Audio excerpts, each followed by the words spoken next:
You're on early? Uh, I mean, what? A few minutes early. 8 minutes early. Sorry, I can leave a little bit if you need me to. You're the on-time man. If you're not early, you're late. That's what my dad would say. Yeah. Oh, yeah, I've heard that. Someone at work says, if you're not 2 minutes early, you're late. You're 5 minutes late, or something to that effect. Ho, ho, ho. Ho, ho. Old people. I've just spent the last 15, 20 minutes trying to muffle the echoes in this room as much as possible. Yeah, you're coming to us live from a brand new podcasting studio, right? That's right. It's a long shot, though, from an actual podcasting studio. I have soundproof panels just placed randomly around, just leaning on things, leaning on walls, standing on the desk. Mm-hmm. I've got lighting stands just with towels draped over them. I've just got the dog's mat on the floor, Sans dog. Yeah, I had hopefully a pretty rough setup for a while there before I got my soundproofing stuff. I had made big PVC pipe frames and draped like heavy blankets over them and put them around my computer when I was recording in the past. That would work really well. Yeah, it worked fine. They just were really big, so you basically had to leave them permanently set up. Yasmin will go crazy if I leave this permanently set up. That's your podcasting room. It's just for you. That's why you got the new house.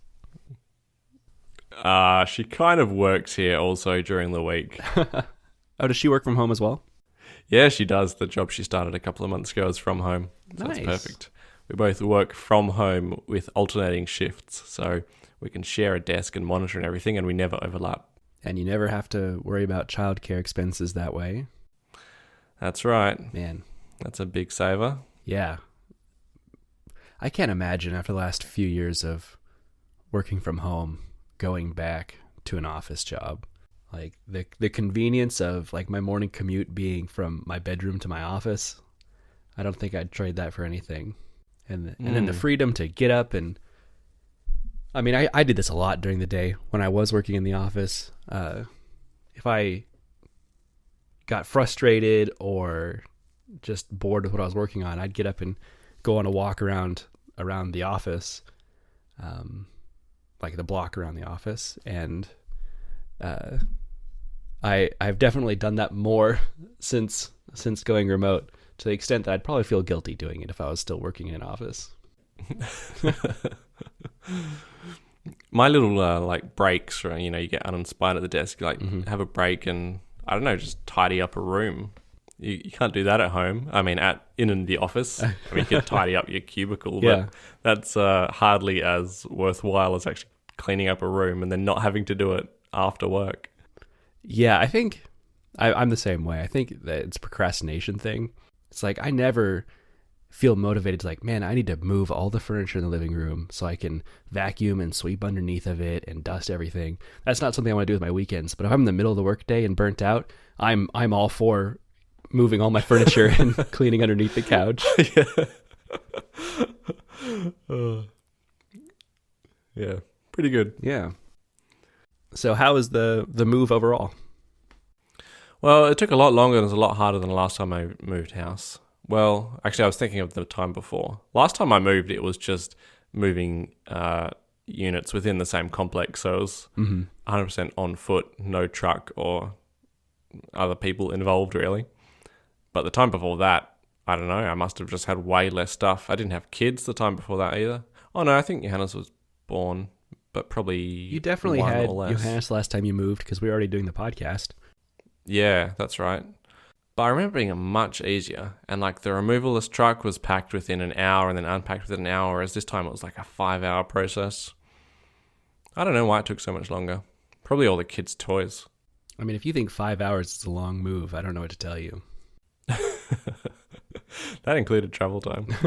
Yeah, I guess that was all set against my previous experience of just 2 hours, pack in, pack out, job done. So easy. And then the time after that, I was just doing it on foot, which took like days and days because we're just walking back and forth. But Completely different experience. Right. Your moves are more like driving a couple of hours between two addresses, right? My most recent one, I moved 2 hours from my last place. So, But how long did it take to actually pack the truck with your house?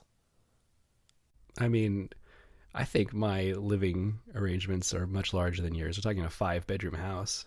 So it's a whole day to load Doesn't a truck really compare then. and then move, and a whole day to unload it the next day. Oh, wow.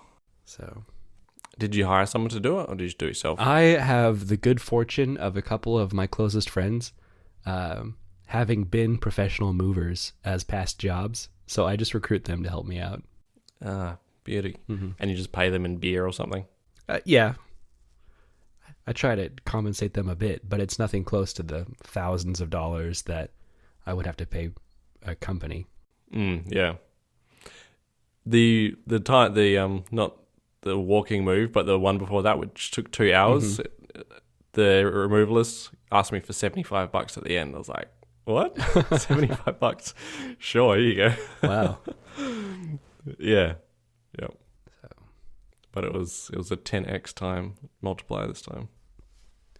Yeah, I considered getting a professional moving company for my last move a couple years ago, just because of how much stuff I've accumulated in my life up to that point. It started to feel like more than even me and my friends could handle. But the move was like $7,000 or $8,000 just to have them drive it from one place to another, and that's with me doing all the packing and unpacking. So I figured out how to make it work. And you need to hire the specialist removalist company that deals with classic Macintosh computers as well. So you've got all that to think about. Yeah, that's one of the things is like, no matter what, I would be moving my own office because I definitely don't trust anyone with some of these computers. They're pretty fragile. Yeah. Well, I have to give a bit of a review of my process of selling my iPhone. Okay. Through Gazelle. Yes. To Gazelle. Yes. Because the last we had talked, I think I had just shipped it to them that day. That's right. So my phone, the experience is just so opposite of what I've come to know from my attempts of selling to Apple. So my phone gets to Gazelle, and it arrived there like on a Friday, so I had to wait like 3 days for them to actually inspect it. But once they did, I got a note from them saying that the condition of my phone did not match whatever I had selected on their website. Oh no, same as Apple. And it was actually better, and they're going to pay me more money for it. The complete opposite to what Apple's trade-in process was. Yeah. It wasn't much. It was like an extra $20 or something. But it was very nice to hear after my last experience with them saying my phone was worthless, or Apple saying my phone was worthless. So what sort of scale did you choose from? I think it was only like 4 options. It was like poor, fair, good, and great. And you chose good, I chose good, I suppose. yeah. And it was great. Yeah. I mean, I take good care of my devices, but it's got the regular, little scratches and stuff you get in stainless steel after a year. Yeah. And yet Apple said that a couple of scratches made the phone completely worthless. Right, yeah. So I can't speak highly enough of them. They have lived up to my memory of them. I think the last phone I sold to them was like a 6S or something. So it's been a long time since I used their services. But they're still excellent. And my number one concern that I had with them has been resolved, apparently. Because when you sell them a phone, they send you a box, like with special padding and stuff to ship it back to them. So the shipping is free and you get it safely mailed. But they used to send you like a really garish, bright orange phone box with like their Gazelle logo on it. And I always thought that you probably don't want something so obviously a phone when you're shipping. It seems like that's encouraging someone to snatch it or it to get lost in the mail or whatever. But now they send you like a nondescript, just brown box to mail it in. So I don't know if that's because of my concerns or if it's cheaper or whatever, but it made me feel safer. Did you see the post on Reddit about someone buying an iPhone 12 through Gazelle though? Yeah, I did see someone complaining about what is it? They got a phone and it was IMEI locked or something. Yeah, because it hadn't actually been paid off. Right. So someone had sold it to Gazelle before paying it off themselves. Well, apparently that's a pretty common scam, or I don't know how successful it is, but it's apparently common that people will buy a phone with a payment plan and then immediately sell it to Gazelle or any of the other buyback sites. And there's like a short window before the devices will register as like locked. So when they receive them, they can't tell that it's been flagged or whatever. And then, so the person that ships it to them gets paid, and then they sell it to someone else. And then by that time it's locked and doesn't work. Man, scammers really have an imagination, don't they, when they come to these things? Yeah. They'll take advantage of anything. I didn't check back on that post, but presumably the person just sent it back to Gazelle and got their money back. Yeah, I felt like it was a little misleading because like the title was like, I had to fight with Gazelle over my phone. But then in the description, like they said, I called Gazelle and like, oh yeah, there's nothing we can do about it. And they immediately initiated a refund. It's like, that doesn't sound like a fight. That sounds like exactly what I'd hoped they would do. Yeah. If you call a conversation that went well a fight, then that's your fight. Yeah. So, yeah, I've never bought anything from them, but I guess as far as selling goes, I would strongly recommend it if whoever's selling is in a position to tolerate, a couple $100 difference in what you could earn if you dealt with Craigslist or Hardware Swap or whatever. Yeah. Because I did, just for fun, look up what it would cost for me to buy my phone back from Gazelle. And they're selling it for $1,000. And what did you sell it to them for? Ended up being about $750. Okay. So, not unreasonable. No. Not too bad a process at all. Good morning. Good morning. We have an Apple event in a couple of days. Yeah, not good timing for us. I know. What's with this timing?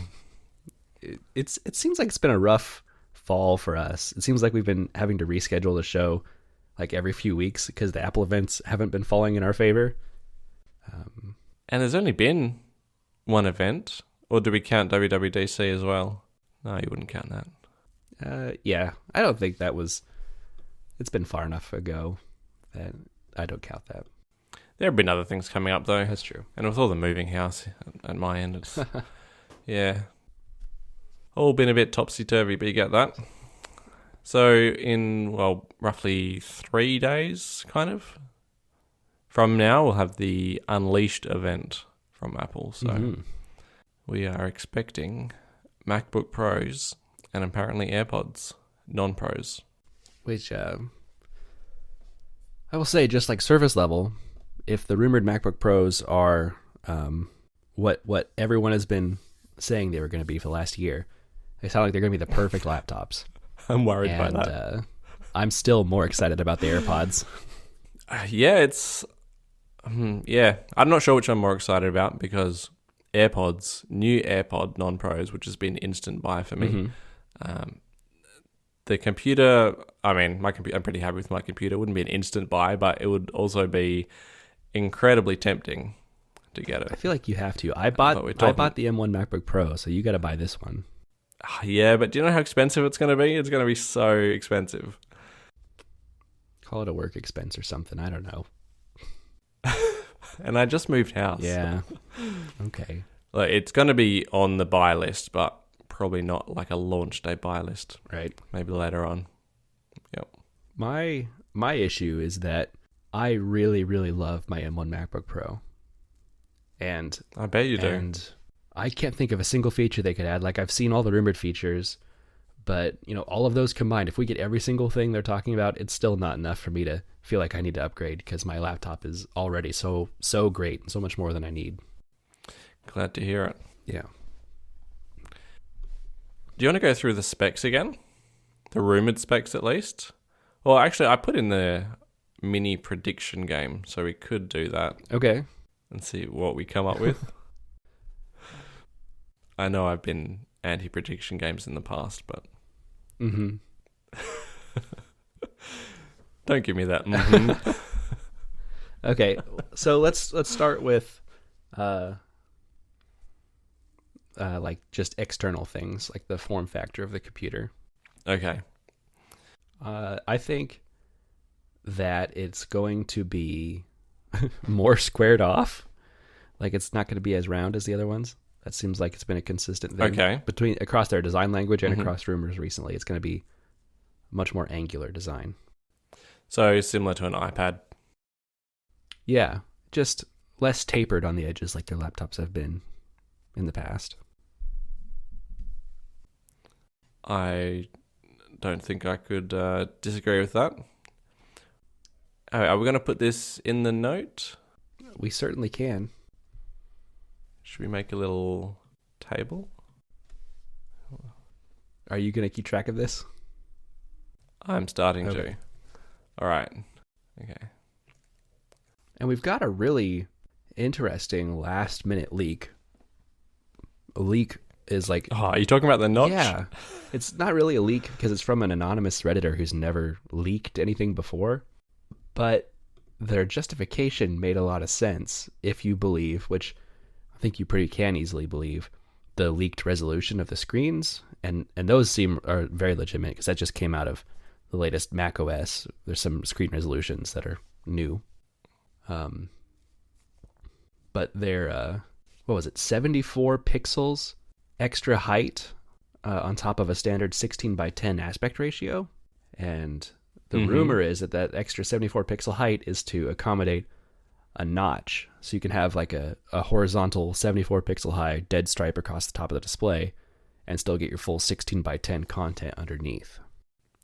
Why would you worry about making it more than 16:10 though? Why wouldn't you just have a perfect 16:10 and then have the notch intruding into that space?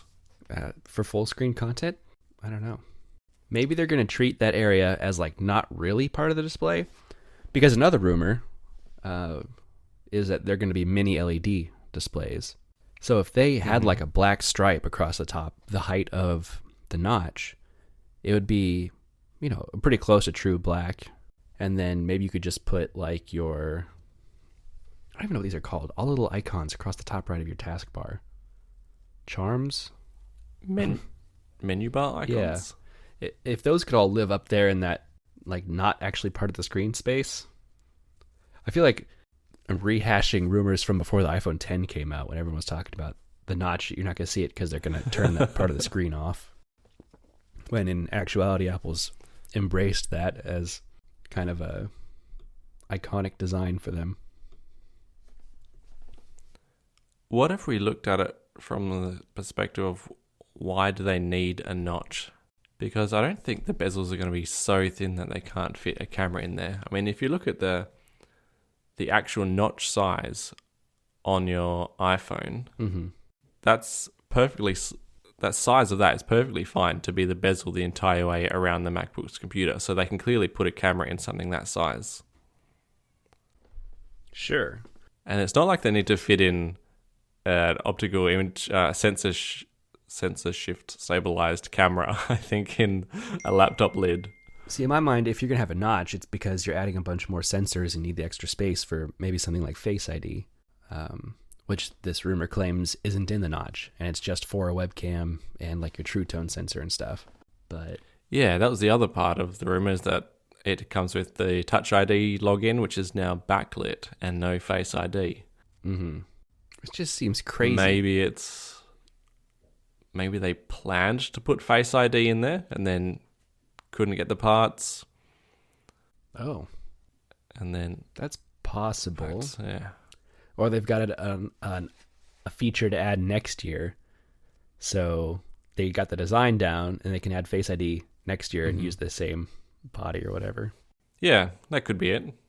But again, we've got Face ID in the iPhone notch, which is probably about the thickness of a reasonable bezel around a laptop screen. So I'm not convinced. Actually, I'm not convinced about this post from Nick Shao at all. Because his whole story is that he has this information because he speaks Chinese. Yeah, well, a lot of people speak Chinese. So Yeah. Why do you give this post any legitimacy at all? I don't necessarily give it any legitimacy. I just thought it was an interesting bunch of stuff that came up right before the keynote. Okay. And I just think the screen resolution thing is interesting, how it's just 74 pixels off of 16 by 10. That seems odd. Yeah. So as far as everything else, How high I is don't know. 74 pixels? Do you know? How high? Yeah. I don't know. Like on a retina screen, how high is it? I wonder if I can quickly look up what the current height of the menu bar is. The menu bar is 44 pixels tall currently. Well, I just typed that into Google, and this is what the auto-suggested thing is. I don't even know if this is accurate. Menu bar height in OS 10 is 44 pixels. So they're calling it OS 10. This is 8 years ago. Okay. I don't know if it's... So say if it was 44 pixels in pre-retina, so an 88 in retina in 2x, which is pretty close to 74. Yeah. So a logical size for a notch. Yeah, if you could fit the notch in the menu bar, you wouldn't be cutting into any content because nothing goes up in the menu bar anyway. So Not in the middle like that, no. yeah, it seems like if you're going to put a notch on something, it actually wouldn't be that obtrusive on a Mac. And when you're watching 16 by 9 stuff, it's already not filling the tops and bottom. Right. So there's no need to worry about the notch protruding into that. So are you saying notch, yes or no? What's your final call on the notch? I'm a hard no. I'm gonna say yes. Okay. The numbers are too weird. So what about ports then? Well, the rumors have every port you could possibly dream of existing on this new MacBook Pro. HDMI, some new variation of MagSafe, SD card slot, USB-C, And 3.5mm audio, and Thunderbolt separately? Or would that... I think that'd be USB-C. It'd be USB 4 or Thunderbolt. Yeah, it'd be That's USB right. 4. Mm-hmm. So I'm saying yes to all of those. To all of them? Okay. I feel like it... What about USB-A? Do you think we could sneak one of those in there? I don't think that's necessary. Like, maybe a few years ago, I could have seen the need to re-add that, but at this point, USB-C is a lot more ubiquitous, and pretty much any device that you would need to plug in, you could at least get a USB-C cable for. Things like HDMI is a little trickier. You kind of always need a dongle to plug into a projector in a conference room or something like that. But I think USB-A is pretty dead at this point. Yeah, that'd be really digging up the grave of USB-A. Did you want to extrapolate any more on MagSafe? What form it would take? I have a hard time visualizing anything better than like the MagSafe 2 that we had 10 years ago. Because you're very limited in the amount of space you have for connector there. So I guess my extrapolation will be that MagSafe won't be your only charging option. You can still charge via USB if you want to. I would hope so. Yeah, that'd be a pretty big Since we've come so far into the USB-C charging future already. And a lot of people seem to really value being able to charge on either side of the laptop, which was never really a selling point. I just like having all the ports. Yeah. No, me either. One of my personal preferences is just to have all the ports on one side of the computer so it's all neat and tidy. But I bet a lot of people would hate that. So then you have your space for your CD drive on the other side. That's how all computers used to be. Exactly. I loved that MacBook Pro. I had one of those. Yeah. As for my port predictions, I would say everything except HDMI. I don't think that HDMI is coming back. It's such a big port compared to everything else there. Yeah. I think that is valid. I don't know. It feels like it's kind of all or nothing to me. It's like if Apple actually does admit fault and step back and re-add ports that they had removed previously, it feels like they just need to do all of them and not only a few. What about the Ethernet cable on the power brick, such as on the newer iMacs? That would be really cool. I mean, according to the Nick Shao post, there is a redesign of the power brick. Right. And, I mean, they've already done it, so... It's a very different connector, though. I'm not gonna bet on it, but I would be hopeful for something like that, because that would be really cool. Well, since it's a pro computer, I'm going to chuck it in as one of my predictions. Okay. So I'll have HDMI, and you can have Ethernet. That's it. And I've just chucked in their mini MagSafe, so I think the MagSafe connector will be some new, like, ultra small version, almost as small as a USB-C connector. But they're going to have all the pins for an Ethernet connection? Yes. Wow. Yes. Okay. Yeah. They got some magicians working in their engineering department. Yeah, electrical engineering's just really knocking it out of the park recently. Okay. Was there anything else? We didn't actually make any predictions of what the camera's going to be. So I guess we could guess if there's going to be Face ID or not and the resolution of the camera. Mm-hmm. It's hard to see them going more than 1080. Yeah. Because that's the best they've put in anything, any computer. I think they have to do 1080 because that was a big thorn in their side with these M1 computers a year ago. Like, I think every single review I saw, or at least a vast majority of them, gave the M1 computers glowing reviews and said the only negative thing they could say about it is the webcams were awful. So they have to address it, and I think 1080 is the answer. I'm going to say 1080, and I'm going to say no FaceTime, at least this time around. I'm disappointed to say it. I really thought we were going to see FaceTime a year ago. Do you mean Face ID?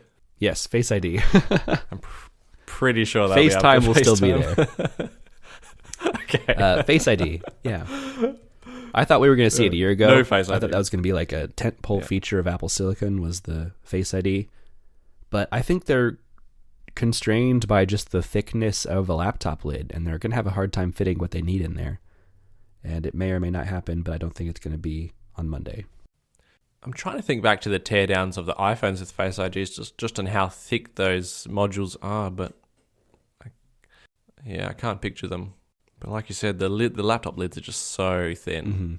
They're probably going to have to get thicker to even accommodate 1080p webcams.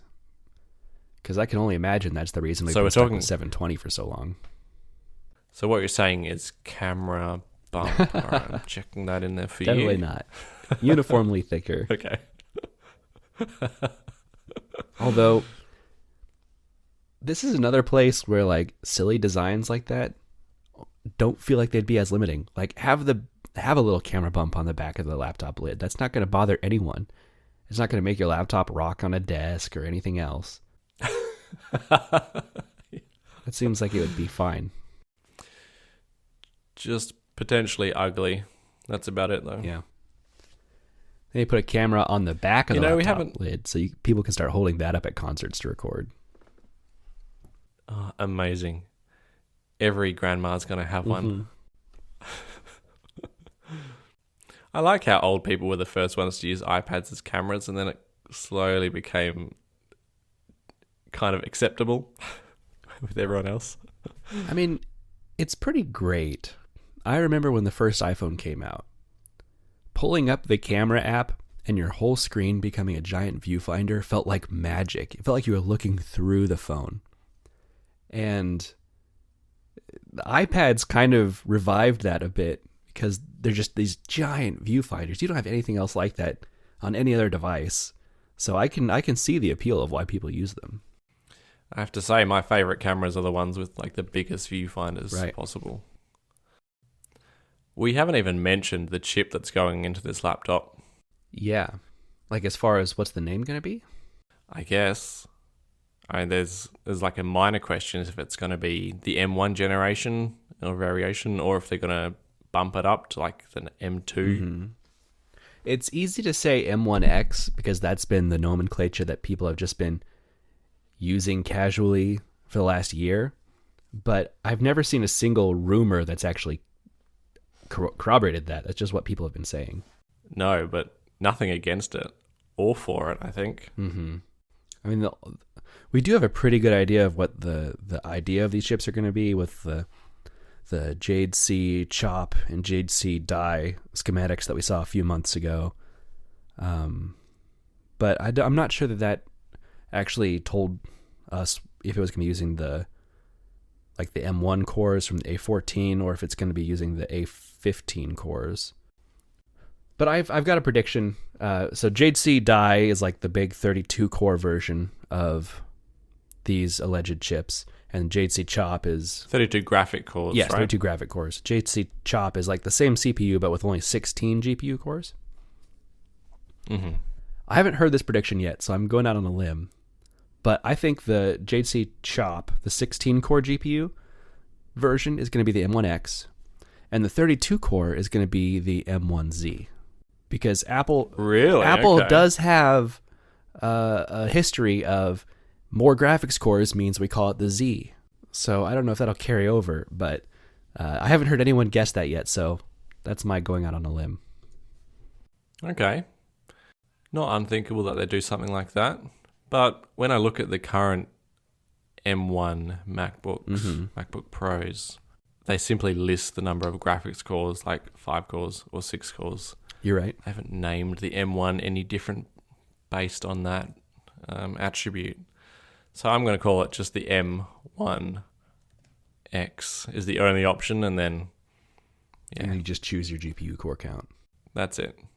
I think Another fairly important... Sorry, go on first. I was saying I think that if they go with the M1 generation name, I think your guess is more likely than mine. But I think equally up in there could be that they jump to M2 at this point. The M2 would be the 5 nanometer process? Or was M1 already... M1 is 5 Yeah, it was nanometers. It's based on the A14 cores. The A15 cores are also 5 nanometers, but there's some modified process, like the 5P nanometer process. That's right. That's supposedly a little Yep. more efficient, but same size. An attribute we haven't mentioned is the actual screen size of the computers. Mm-hmm. So 14 and 16, or just 14 for now, 13 even. I think it's 14 and 16. That feels like it's been pretty confirmed. And we've been waiting for the 14-inch laptop ever since they released the 16-inch one a few years ago. Mm-hmm. So I think that's definitely And both being released. Yeah, I think we're going to see both. Hopefully you're not watching my typing in real time. I am a little bit, So- but Notes keeps crashing on me, so I have to keep reopening it. Oh, really? Okay. Just excuse it, because the way that I've got these foam panels placed, my laptop's kind of, the lid's closing in on itself, so my fingers are cramped underneath and I can't see anything. I probably don't need it like this at all. I could probably just... You're doing good. Now they're falling over. I'll just leave it as it was. All right. I think I'll guess both 14 and 16, but I don't really have any rationale besides both are to be expected. Both are expected, and both need to be updated. I mean, the 16 has to be updated to M1 because it's still Intel. Yeah, And the 14 has been rumored for 14 years, roughly. we're 1 year into their 2-year transition process, so they really need to get all these switched over. What if they just did the 16?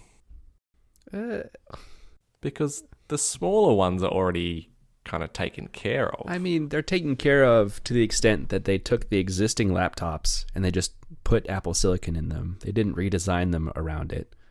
So if the 16 got a big redesign and the 13 still looked like the older style, I don't know. I feel like they need to transition everything and not have a mix of design languages or whatever. All right, I can get behind that. I do think the 13 is going to stick around. I don't think they're going to drop it and replace it with the 14. It's going to be like how they used to be, like MacBook Pros on 2 different levels. Well, the 13-inch will be the almost not Pro MacBook Pro. Mm-hmm. And then the 14 and 16 will be the true Pro models. That's funny how that category changed over the years, because in 2008, that was the year that they made the almost Pro but not Pro MacBook, where it was all aluminum and had the design language of the Pro, but it was just still a MacBook. And then in 2009, they're like, actually, we're just going to call that the Pro now. So it became a MacBook Pro, but then it was still like just the almost Pro MacBook Pro. So there's always been this middle category of laptop, and it's just like fluctuated back and forth between what they call it. Oh, okay. That was my very first Mac that I bought myself, was a 2008 aluminum MacBook, because I wanted to look like I had the Pro, but I could not afford the Pro.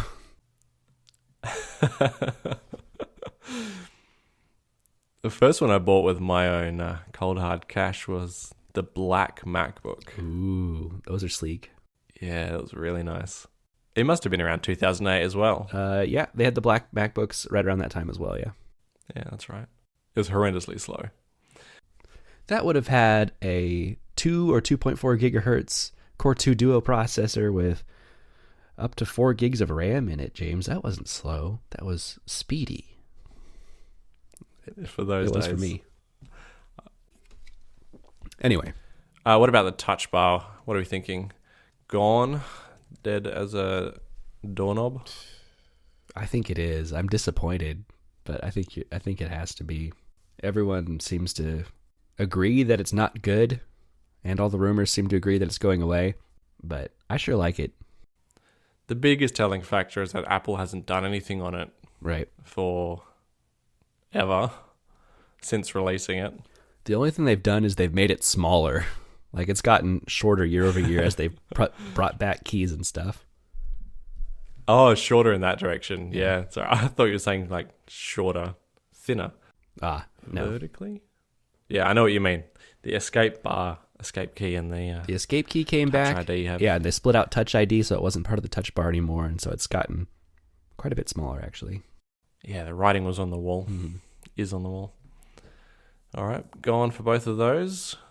What else could we predict about? Max RAM. Okay, max RAM. I think it has to be 64 because the outgoing 16-inch has 64 as a max configuration. And it would be very silly to configure it with less.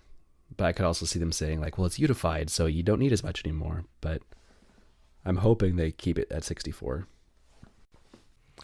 Currently, we're topping out at 16 gig in the less than Pro. 32 or 64. Yeah, they've got to have a 64 gig variant. Especially because presumably these chips are what we're going to see in like the high end, the bigger iMac in the coming months. And those things really need at least 64. Like 64 is almost not enough. You should be able to go to 128 on those, but 64 would be enough for most people. And then if someone needs 128, there'd be enough Apple fans say like, well, you need the Mac Pro then. You shouldn't even be talking about it. And how about we chuck in their minimum or base storage? Base storage, okay. Or max storage. Max is hard because they could, I don't know, like 6 terabytes seems like a lot. But I think that we should be starting at 512 at least. All right. Because the current ones can go up to 2 terabytes. A pretty solid number to pick. 2 terabytes in the current one, you have to have at least 4.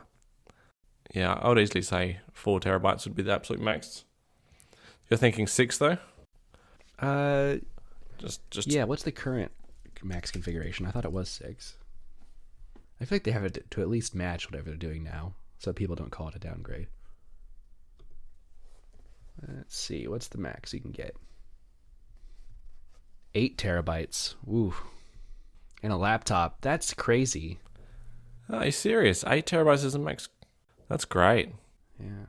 I haven't actually tried to configure a 16-inch MacBook Pro in a few years. What's the most you can pay for one of these things? Oh, it's 8 in the Intel one. Intel 16-inch, right? Yeah. $6,700 for a maxed out 16-inch right now. Yeah. I guess I'm saying 8 because I think they got a match. So Oh yeah, surely. Yep. I put all my sizing in gigabytes accidentally, so I luckily spotted that. 8 gigabytes. All right. 8 gig max storage. You can install half of Big Sur. You just get Sur, just the small one. Small Sur, yeah. Small Sur. Is there anything else rumored about these laptops? Well, I guess it doesn't have to be just the laptops. What else is coming in this event? Well, I was starting to doubt if we were going to see any AirPods because they were kind of went unmentioned since maybe May this year. Mm-hmm. But then all of a sudden, we had this little thing pop up from... It was posted by Mac Rumors, I think. Mm-hmm.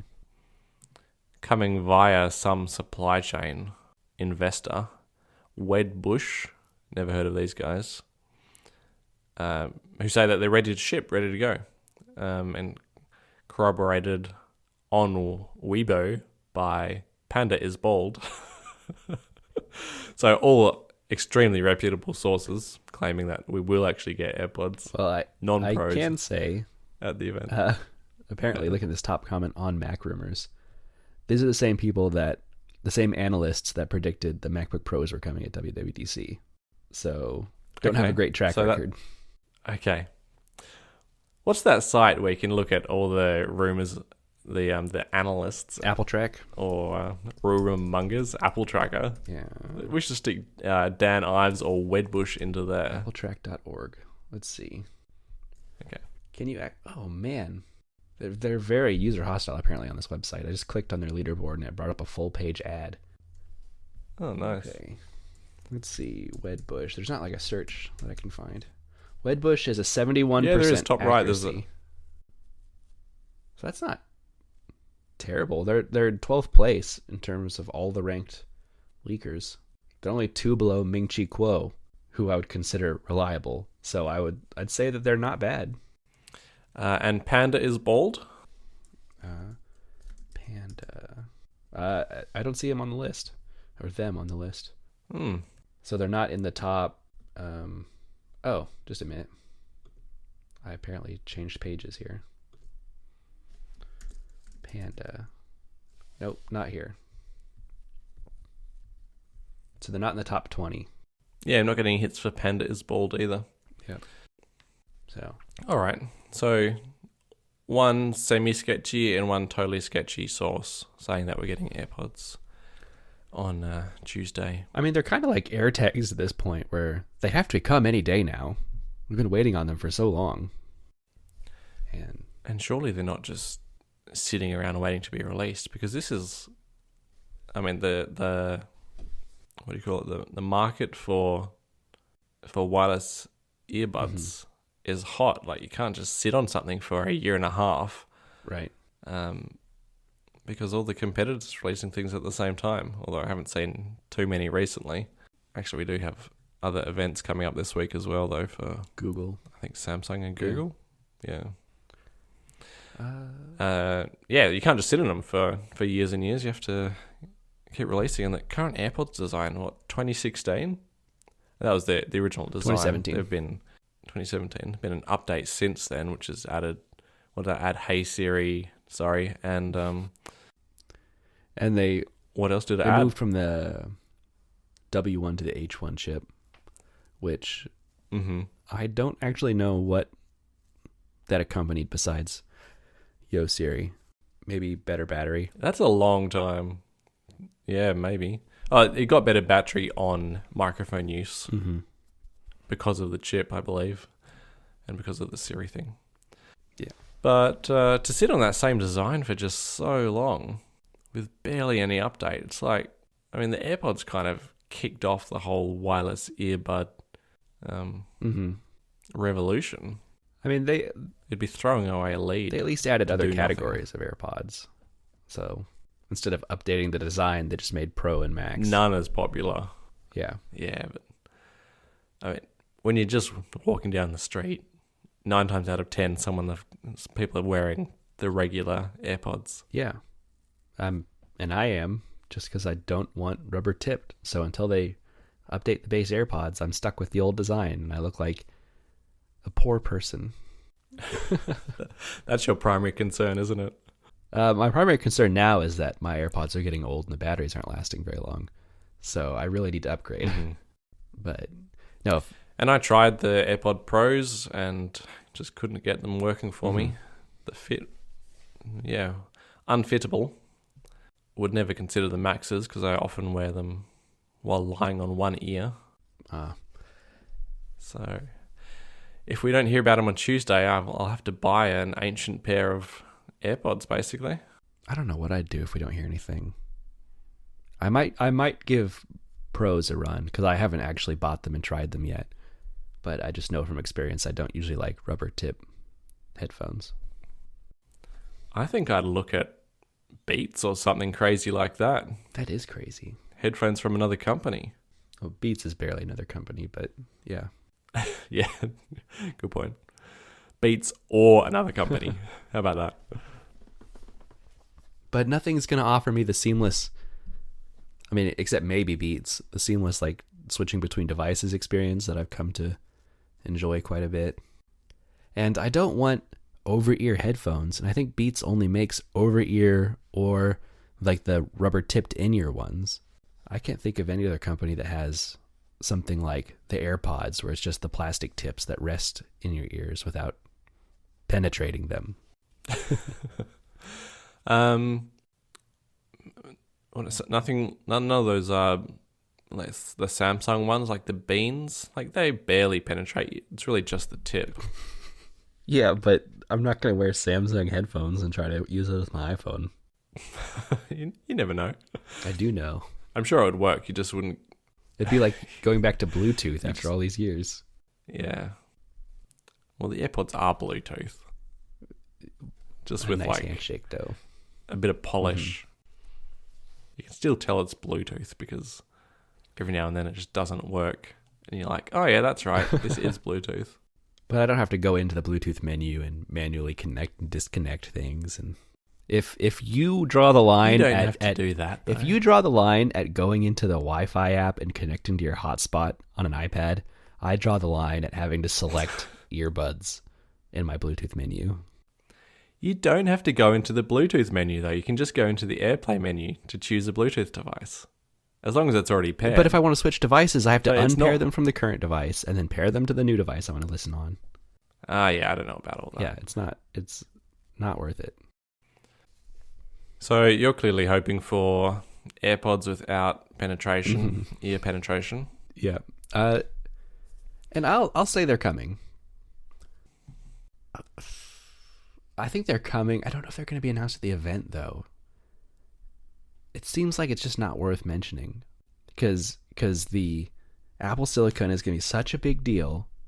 They don't need to throw in AirPods on top, and they didn't announce AirPods Pro or AirPods Max, in a keynote. It was just a press release.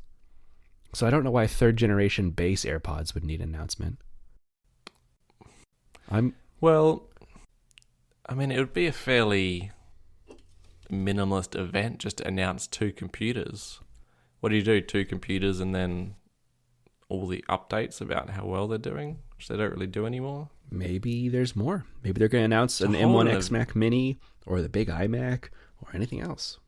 All right. Well, do you want to make a prediction? There's got to be something besides. Yeah. The MacBook Pros. I think AirPods are going to be announced. I don't think any other Macs are going to be announced. I think they're going to open with AirPods, and then they're going to announce the two MacBook Pros. But we're not going to see any other M1X computers on Monday. I think even if they were ready, like the designs are finalized and are locked in, the chip shortage is actually starting to hit Apple. Their inventory is going down on quite a few of their products. And I think even if they're ready, they're not going to announce the M1X Mac Mini right now because they just can't make enough chips. Yeah. I don't have any other predictions for the show. Yeah, I think I'm just going MacBook Pros and AirPods. Yeah. And I think that's going to be a great show as is. Could the AirPods be done as a one more thing? Or is that reserved for something a little more special? I don't think they could be one more thing. Yeah, I think a one more thing is like something new and different. But like a Generation 3 that's just a slight redesign of an existing product doesn't seem like it'd be one more thing worthy. It seems like a warm-up kind of device. Okay. So we'll give you some new AirPods, and then here's the actual, like, this is the appetizer, and the M1X is the entree. Okay. All right, I'm definitely going to win this prediction round, and we'll make the prize an AirTag, and then we can call ourselves square, since I never actually bought you that AirTag that I owe you. Okay, that sounds fair. Make the prize the AirPods. Ooh, yeah. So No, you're way too good at this, though. No. I can't risk it. Yeah, we don't need to bet anything. Well, you don't want to, since I don't actually, hold up my end of the bargain when it comes to delivering. I don't want to burden you. You just moved and bought a house, and I think I might be buying some more AirTags, though. Oh yeah? So there's a good chance I'll send you one, at least one, if you want one, that is. I bought the 4-pack when they came out, and I still have one that I haven't even activated because I don't have anything to put it on. So okay. I really don't need AirTags. All right. I like them. I just don't have a use for them. Do you have one in your car? Because there was that great post from the guy whose car was stolen on the Apple subreddit, and not stolen on the Apple subreddit. A great post on the Apple subreddit about the guy whose car was stolen, and he tracked it down using the AirTag. I don't, but that's a good thought. I might just throw my last AirTag in my car. I think it's a great idea. It's not something that I had an issue with in the past, or something I thought about, because I had Automatic, which was like a little computer you plugged into your car, and it had like a phone plan on it and GPS built in, so you could track my car at all times, and it would like tell me if there was any codes in the computer and things like that. But they got bought out and then shut down a year ago, so my Automatic stopped working after using it for like 5 years. That's annoying. And the AirTag's not going to give any diagnostics, that's for sure. Yeah, but better than it just sitting in my office not being used, so I will toss it in my car just as a precaution. Make sure you hide it, though, because the thieves actually found and removed the AirTag from this car that they stole. I saw that. They took the AirTag and they threw it out of the car and drove off, and then returned to the same parking lot they threw the AirTag in and parked there. So, not the smartest thieves. No, doesn't sound like it. But a fun story. And yeah, I want an AirTag just to be able to experience something like that. I could probably... What you need to do if you really want to put an AirTag in your car is you need to open up the AirTag and remove the speaker or disable the speaker, so that if they get an alert they're being followed by an AirTag, they won't be able to find it, and then you hide it like underneath a trim piece or something in the car. Okay. But I wonder if hiding it in like the engine bay or in the boot would muffle it enough. As long as you can keep it out of the elements. I'm worried an engine bay might get too hot for it. And then it's surrounded by metal. It might not be able to connect to anything. I don't know. It's going to be surrounded by metal anywhere in the car, though, really. Yeah, but if it's in the cabin, you'd hope that you'd be betting that the thief has an iPhone so they can connect to that. But I don't know. Oh, the irony of finding it via the thief's iPhone. So people got their new Apple Watches today. Was that today? Okay. That was today. That was delivery day. I guess for you it was yesterday, but so some well, first the embargo lifted earlier this week, so we saw some bigger tech reviewers talking about them a couple days ago. We're getting some more casual impressions starting today, and consensus that I've seen so far seems to be that the bigger screen is nice, but not really a game changer. It's not like a must-buy feature, which is pretty much all I need to hear. It's what I wanted to hear, so maybe I went searching for that opinion because I did not want to hear it's amazing, and that because then I'd have to go buy one. Yeah, so you'll save that expense. Right. So, and I use my credit on my iPad mini, so I don't I really couldn't justify that big of a purchase. And crossing our fingers, we'll have the big redesign next year so we can save our pennies for that Apple Watch. Mm-hmm. Yeah, I'll be ready for that. Be my longest period between updating like any Apple device ever. I didn't really hear anything about the charging speeds yet or the screen brightness. Just that they're improved, Right. but I've like you said, just from the reviews, not from casual thoughts. I've seen the tech reviewers just like quote the spec sheet that you get 8 hours and 8 minutes. Mm-hmm. But I have seen complaint about the $130 MagSafe Duo charger not fast charging the new watch. Oh gosh, so it doesn't really fit the new iPhone and it doesn't fast charge the new watch. Amazing. Yeah. What a piece of junk that device is. They really need to release an updated one that addresses those issues, because I would like to have something like that to travel with, but I would not buy one now. I like the review from The Verge from Dieter Bone, who just said, if there's nothing wrong with your previous watch, then there's no reason to buy this watch. Right. Yeah, it's a nice watch if you need a new watch, but you don't need a new watch because this came out. Yeah. Yeah, I agree. I think that summarizes it then. And that's pretty much summarized the last couple Apple Watches, at least in my book. Yeah, I mean, true. I think the last must-have feature for me was the always-on display, which came in Series 5, and then since then, and more health sensors and all that. You weren't even looking forward to that feature that much. No, I felt pretty underwhelmed by it when I ordered the watch. After living with it for a couple years, it's really nice not to have to deliberately activate the watch every time I want to check the time. But yeah, I was debating even making the Series 5 purchase. You're right. Yeah, that's right. I think that's the end of our topics. Yeah, I think so. I'm James VDM on Reddit and on Twitter. And I'm Jellywoot on Reddit and Twitter. And you can find the show notes at reddit.com/r/the_r_apple_show. And you can also chastise me over choosing bad show names in that Reddit thread, if you wish. I am so happy someone else called you out on that.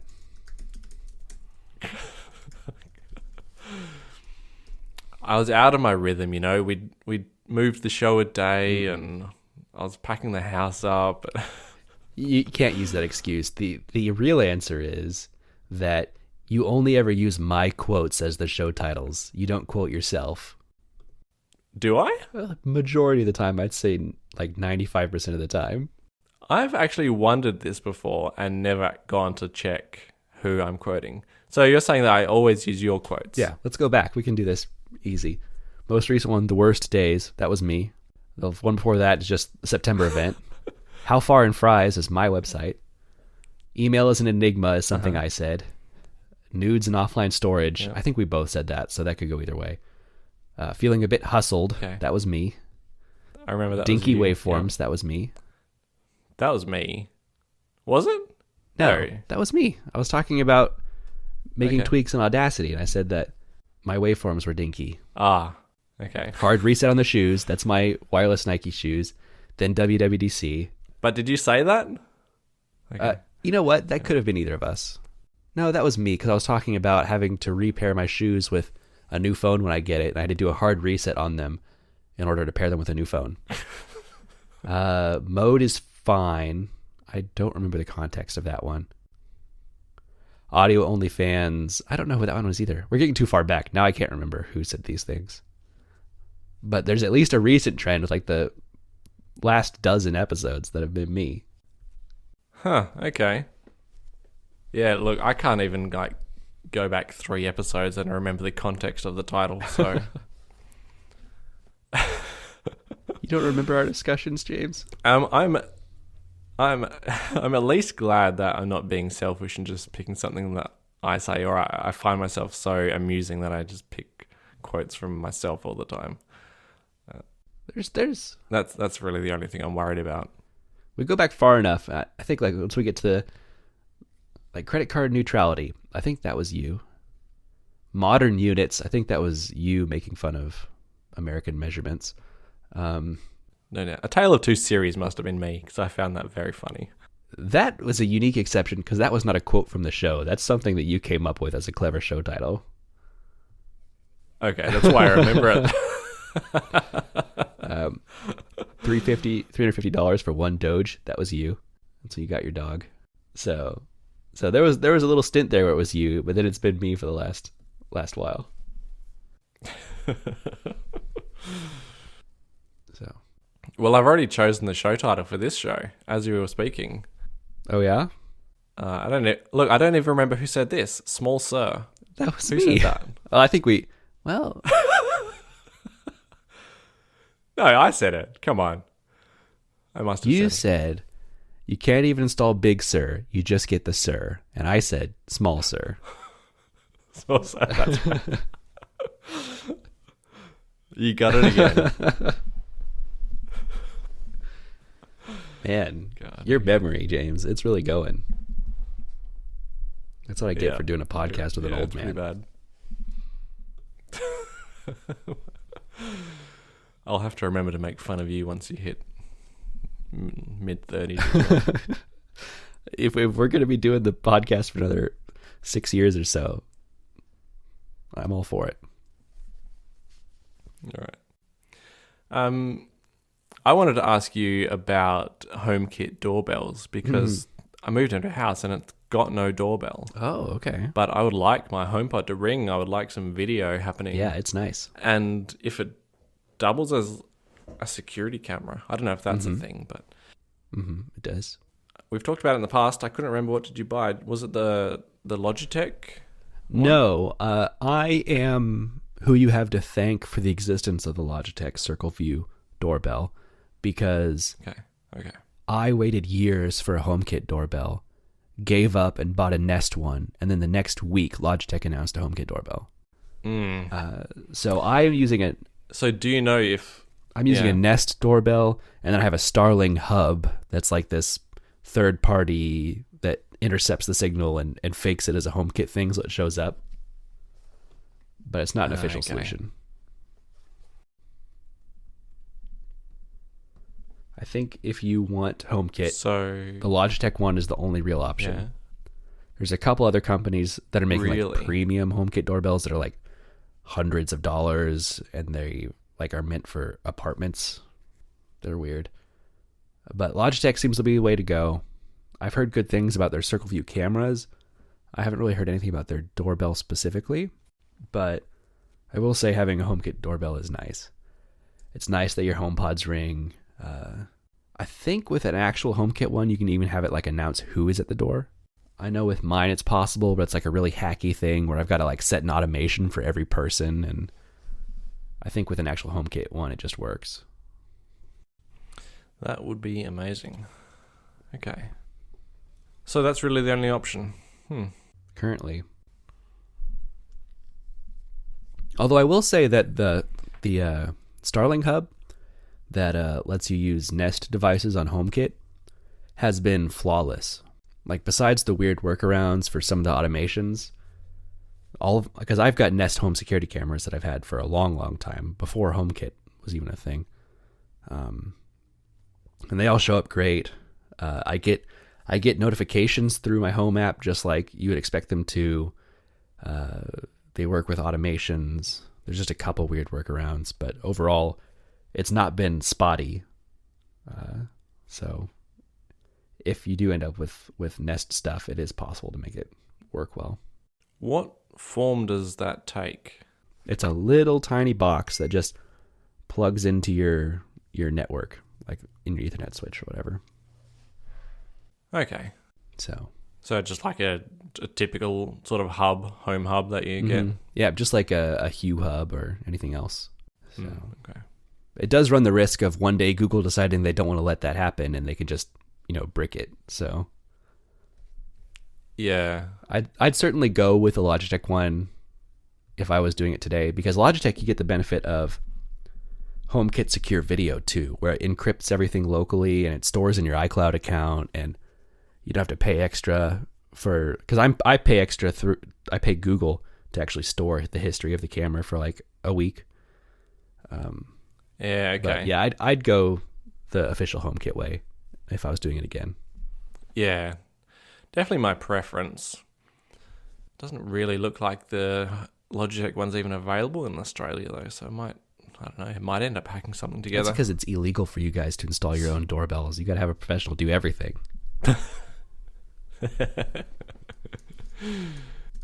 Can you get it through the Apple Store? I think they sell it. I don't know. Have a quick look. I can buy it on apple.com. Doorbell. 0 results. Interesting. Yeah. Anyway, I'm sure I can work out how to get one here. If you need me to be your middleman, I can make that happen. Ooh. It might have to be. Wouldn't be the first time I've drop shipped things to you. What was the last thing? I can't remember. It was like a flash for a camera. Oh, yeah, that's right.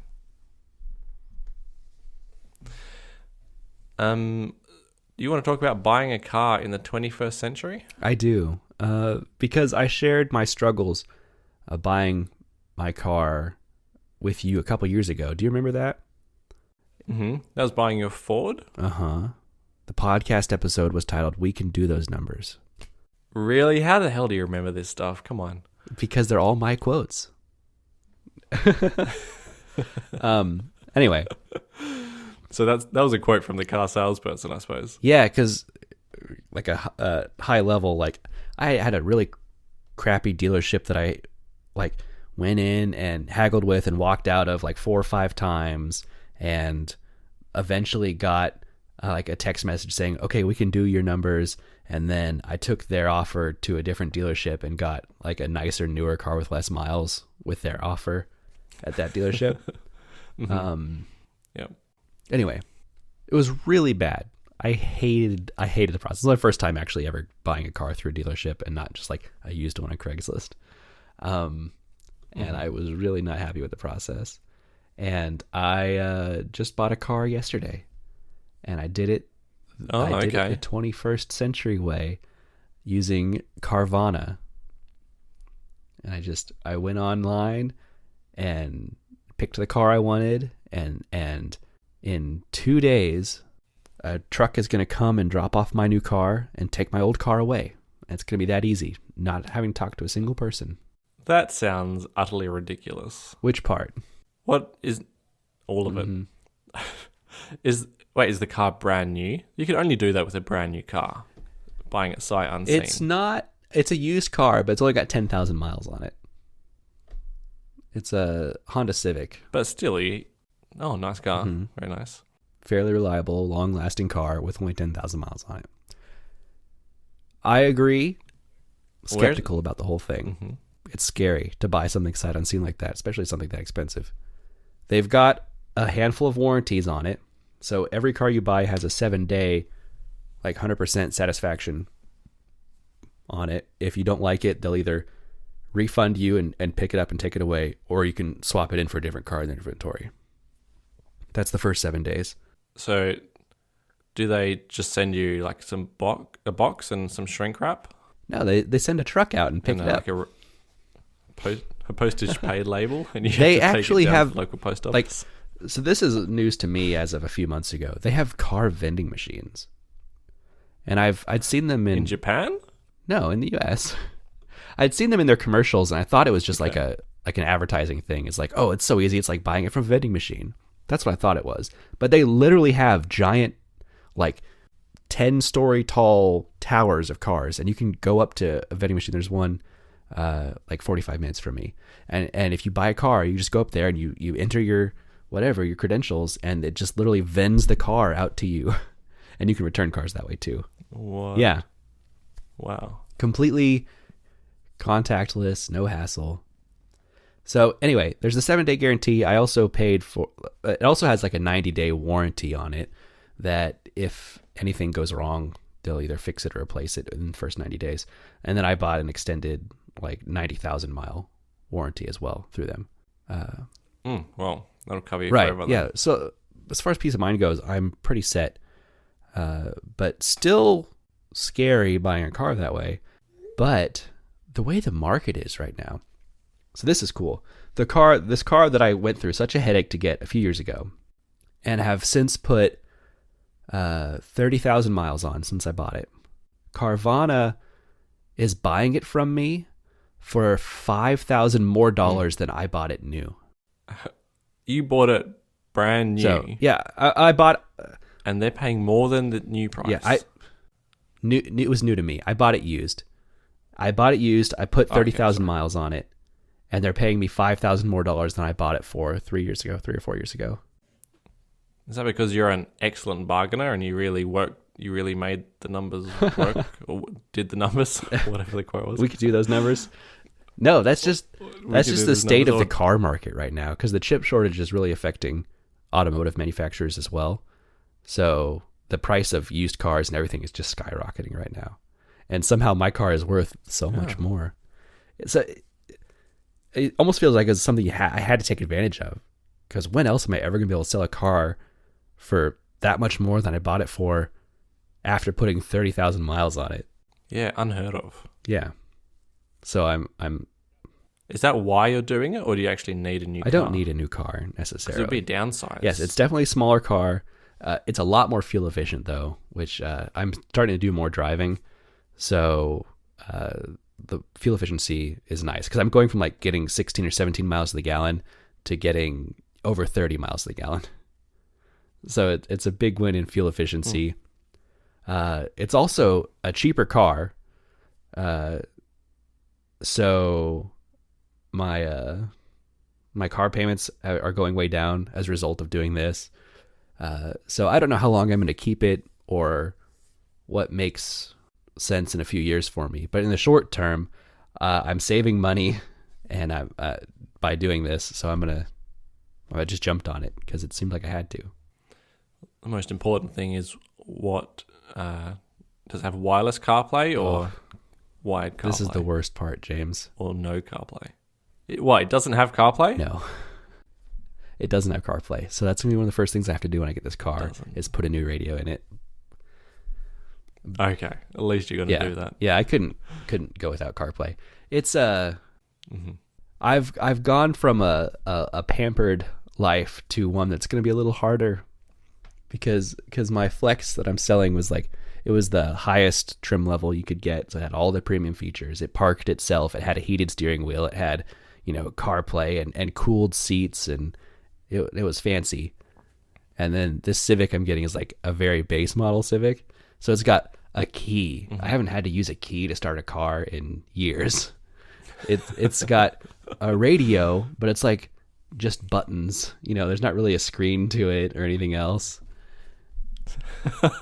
Amazing. Yeah. It's at least it's probably highly modifiable. Yeah. I've put a lot of head units in cars, and I'm not worried about adding CarPlay in. So it's not going to be a big deal. It's a 6-speed, which I'm kind of excited about. Oh, a 6-speed manual. But yeah. So anyway, got a new car. I'll have a full review on how the process actually goes once I get my delivery this weekend. But so far, everything has gone fairly smoothly. Yeah, I've never heard of anything even similar to what you're doing. You've never heard of Carvana before? Never heard of Carvana. Never heard of just buying a car online and having it shipped to you. Oh yeah, they I guess they're just a US thing, but they advertise everywhere. I see them all the time. So it seems to be the kind of the market is. My brother also sold his car to Carvana a few months ago because they also offered him like way more money than he bought his car for. Wow. So yeah, if you can find a cheap replacement, that's kind of the downside of the market is I can get more for my car, but also any car I want to buy is going to be more expensive than normal. So that's why I got a really base model Civic to kind of actually make the difference meaningful. Yeah. But who knew cars were an actual investment a few years ago? Yeah. Who would have guessed? Just a very small aside, but my CarPlay has stopped not working, so it works every time I plug into it now. Did you change something? No, nothing. Didn't update your sync or anything? Well, it might have updated itself. I haven't actually checked. I think I've got a screenshot from when I last sent you the version, so I could go in and see if that has changed. Yeah. Well, good. So does that mean you're using it now? I do use it, yeah. It still adds to my screen time, which is stupid. But it's worth it for that small drawback. Yeah, it's pretty nice. I'm definitely going to miss it for the however long I go without it. Because I would just put the radio in immediately, but I need to give the car a little while to make sure it's actually, I'm going to keep it. And there's not something wrong with it. So give it a month or so, and then I'll start taking it apart